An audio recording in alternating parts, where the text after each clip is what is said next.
The dusty streets of Millfield stretched before Rebecca as she stepped from the stagecoach, her heart pounding with uncertainty.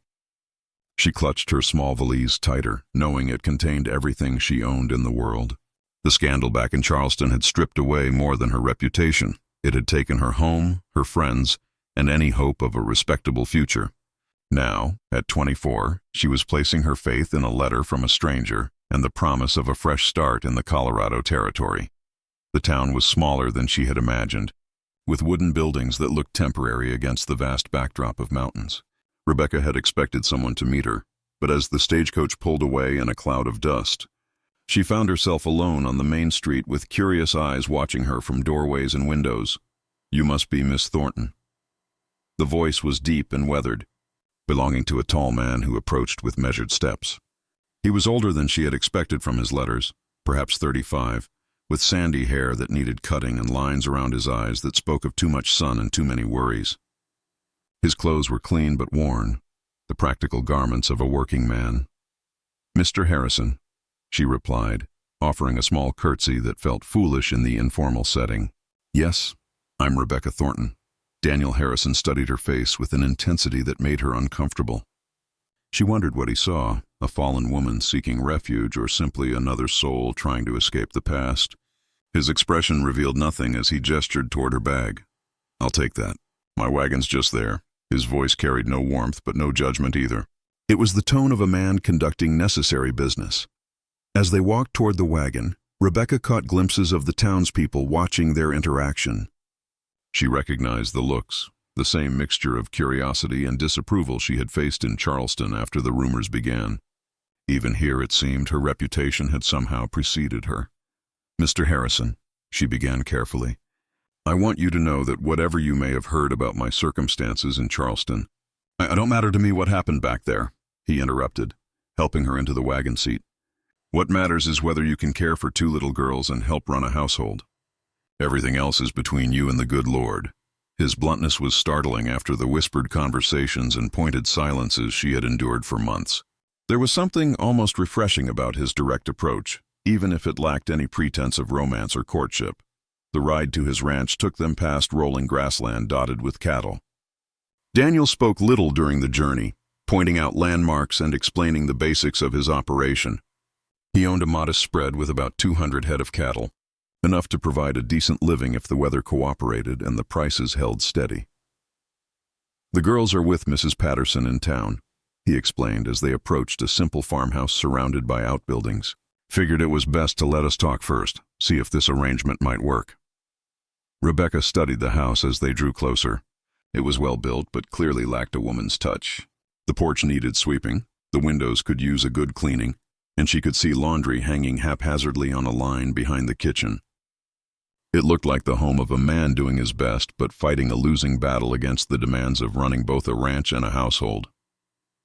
Inside, the house confirmed her initial impression. The main room was tidy but sparse, with furniture that was functional rather than comfortable. The kitchen showed signs of hasty meal preparation, and she noticed a stack of mending piled in a basket by the window. "Coffee?" Daniel offered, moving toward the stove with the efficiency of someone who had learned to manage domestic tasks out of necessity rather than inclination. "Please." Rebecca settled into one of the wooden chairs at the kitchen table, taking in her surroundings. Despite its rough edges, the house felt solid and honest, much like its owner. Daniel poured 2 cups of strong black coffee and sat across from her. "I reckon I should be direct about what I'm looking for and what I can offer. My wife died 2 years ago from fever. Left me with Emma, who's 9, and little Kate, who just turned 6. They need a woman's care, and I need help managing everything."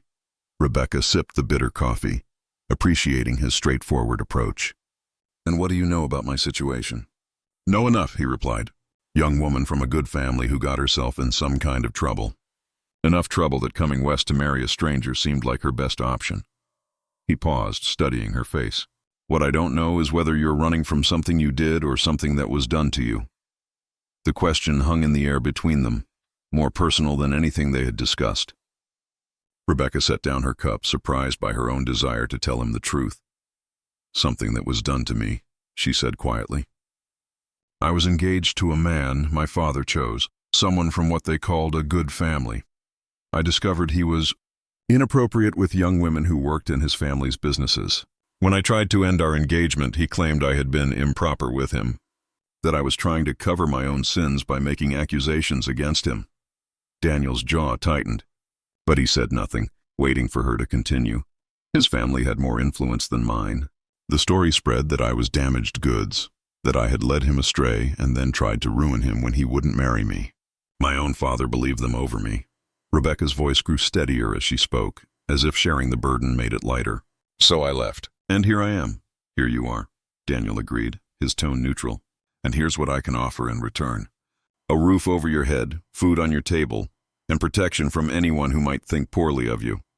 In return, I need someone to care for my girls, help manage the house, and be a partner in building something decent here. Not a wife, Rebecca observed. A partner, wife in name if you're willing, for the sake of appearances and the girls. But I won't pretend this is about romance or tender feelings. I had that once with Margaret, and when she died, that part of me died too. What I'm offering is practical, mutual benefit and respect. Rebecca found his honesty both harsh and oddly comforting. She had grown weary of pretense and false promises. Here was a man offering her exactly what she needed: safety, purpose, and a chance to start over, without demanding more than she could give.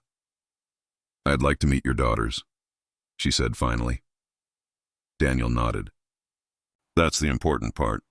They've been through enough upheaval. If they don't take to you, this won't work no matter what we decide. They returned to town that afternoon to collect Emma and Kate from Mrs. Patterson's care. Rebecca felt her stomach tighten with nerves as they approached the small house where the girls were staying. Everything depended on the next few hours. Emma was tall for her 9 years, with her father's sandy hair and serious eyes that seemed to see too much. Kate was smaller and more obviously childlike, with bouncing curls and a shy smile that appeared and disappeared like sunlight through clouds. Both girls studied Rebecca with the wariness of children who had learned that adults could vanish without warning. Girls, Daniel said gently, this is Miss Thornton. She's come from Charleston to meet us. Rebecca knelt down to their eye level, a gesture that seemed to surprise them. Hello, Emma. Hello, Kate. Your father has told me wonderful things about you both. Kate stepped partially behind her sister, peeking out with curious eyes. Emma remained still, her expression guarded. Are you going to be our new mama? Kate asked in a whisper that everyone could hear. I hope to be, if you'd like that, Rebecca answered honestly. But first I thought we might get to know each other a bit. Would you like to show me around town? The next hour revealed much about both girls and their needs. Emma carried herself with the careful responsibility of a child who had been forced to grow up too quickly. She watched over Kate with protective instincts that were touching and heartbreaking in someone so young. Kate was more openly affectionate but clingy, seeking constant reassurance that the adults around her wouldn't disappear like her mother had. As they walked through Millfield's short main street, Rebecca learned about their favorite hiding spots, their pet cat named Whiskers, and their attempts to help their father with cooking that usually ended in minor disasters. She also noticed how other children flocked to them, evidence that, despite their losses, they remained well-loved members of the community. That evening, back at the ranch, Rebecca prepared dinner while the girls watched with frank curiosity. She had learned to cook out of necessity during the difficult months before leaving Charleston, when her family's servants had been dismissed and household duties fell to her. It smells good, Emma observed, setting the table with the careful precision of someone following memorized instructions. Thank you, Rebecca replied, checking the cornbread in the oven. Cooking is one of my favorite things to do. I find it peaceful. Kate, who had been playing with her doll in the corner, looked up hopefully. Can you make cookies? I can make many kinds of cookies, Rebecca promised. What's your favorite? Molasses cookies like Mama used to make, Kate said, then looked stricken as if mentioning her mother was forbidden. Daniel, who had been quietly observing the interactions, spoke up. Your mama made fine cookies. Maybe Miss Thornton would like to try her recipe. The tension in Kate's small shoulders eased, and Rebecca made a mental note about the importance of honoring Margaret's memory rather than trying to replace it.